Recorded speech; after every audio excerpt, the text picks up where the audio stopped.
Em um debate acalorado promovido pelo canal Foco, dois ateus questionaram o pastor, teólogo e professor universitário Tassos Licurgo a respeito da confiabilidade e veracidade dos textos das Sagradas Escrituras. A forma com que o pastor Tassos defendeu a autenticidade dos textos bíblicos deixou os céticos sem resposta.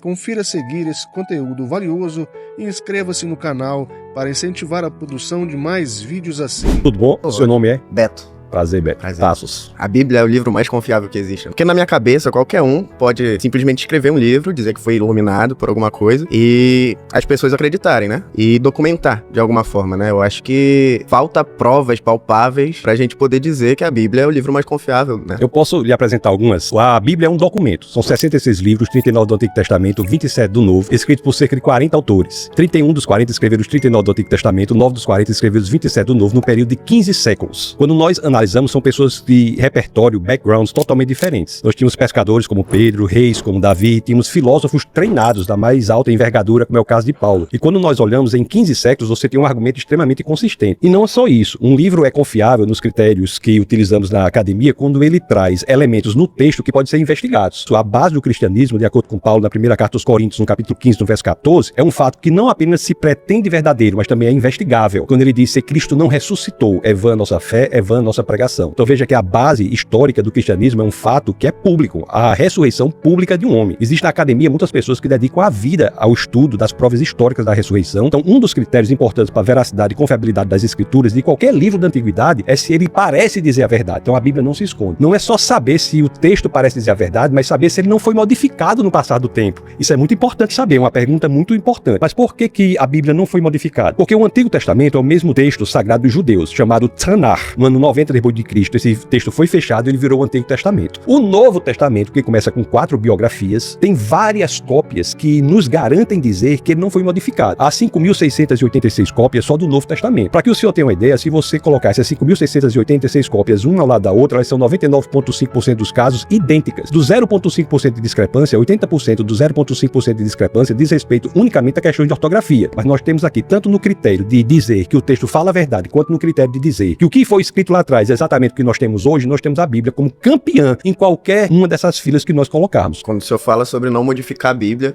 a gente tem como exemplo aí, um exemplo grande, é a Bíblia protestante e a Bíblia católica, né? Qual que foi o critério usado para simplesmente descartar alguns livros que tinham, que não pode modificar? A relevância não está nas pessoas, a relevância está no texto. O que nós podemos analisar é o documento que nós temos, é isso que nós estamos fazendo. Eu estou dizendo que a Bíblia é o livro mais confiável que existe. A relevância está no texto. Tanto é assim que se nós encontrarmos, eu creio fortemente e veementemente que isso não irá acontecer. Mas se nós encontrarmos, por exemplo, uma carta escrita por Paulo, essa carta escrita por Paulo não vai se acrescentar da Bíblia. Tem livros na Bíblia que nós não sabemos nem quem é o autor. O livro de Hebreus, por exemplo. Isso é interessante, nós não sabemos quem é o autor. Então você veja que a relevância está no texto. O que eu estou colocando aqui são elementos de extrema relevância que dizem respeito ao texto, independentemente do que a pessoa pense em relação ao autor. Não é o autor que tem a garantia da confiabilidade do texto, mas é o texto em si, pelo que nós analisamos hoje, pela confiabilidade que nós temos, que ele é o mesmo que foi escrito lá atrás, que nos dá essa garantia que ele é muito mais confiável do que qualquer outro livro escrito na história da humanidade. Muito obrigado pela interação.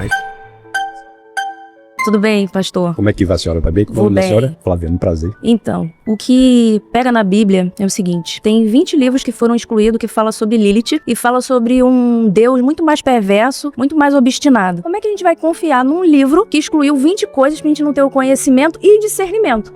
Como você me explica aí? Eu explico dizendo que a informação não é correta. Não houve exclusão desses livros. O livro que nós temos hoje do Antigo Testamento é o livro que foi fechado no Concílio de Jâmnia, no ano 90 depois de Cristo. Essa informação não está correta. Não houve exclusão de texto algum. Todo o texto do Antigo Testamento é exatamente o texto da Tanakh. Tanakh que foi guardada pelo judeu. O judeu é o povo da palavra. Você veja que a identidade do judeu era no texto. Ele não tinha terra. A terra do judeu foi dada em 1948 na ONU, inclusive presidida por um brasileiro, Oswaldo Aranha. Foi aí que restabeleceu. Então esse texto é muito bem guardado pelo judeu. Então essa informação que a senhora traz não corresponde à formação da Bíblia. Isso não é fato. Não, mas eu não tenho agora o arquivo, mas eu tenho dados que provam que esses textos foram excluídos. Quais são esses dados? Qual é o arquivo? Eu tenho que procurar para poder ver, mas eu sei. É muito importante que a senhora traga. E outra coisa, como a gente vai ter confiabilidade? Porque se você olhar uma Bíblia protestante e uma Bíblia católica, católica, cada palavra ali é tendenciosa para uma coisa. Na verdade, a palavra não tinha que ser uma coisa só. Só que se você analisar as duas Bíblias, tiver essa curiosidade, tem coisas escritas de uma forma que dão tendência para você entender uma coisa e da outra.